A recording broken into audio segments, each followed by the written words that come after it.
অবিশ্বাস্য।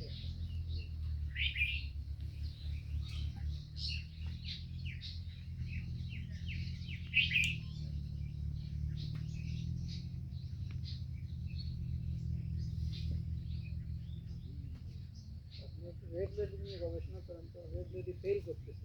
আমার দেন তো আমি একটু চেষ্টা করবো, আর আপনি গাইডলাইন দেবেন যে রুবেল এইভাবে পড়ে।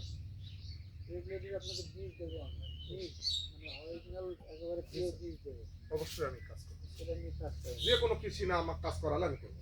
নাসিক ফেল করছি, নাসিক তো নাসিকের কোনো ফল ফসল নিয়ে কেউ ভালো না স্যার, আমি ওই এলাকায় কৃষি বেল আমার আছে স্যার, তারা বিজনেসটা নিয়ে ব্যস্ত।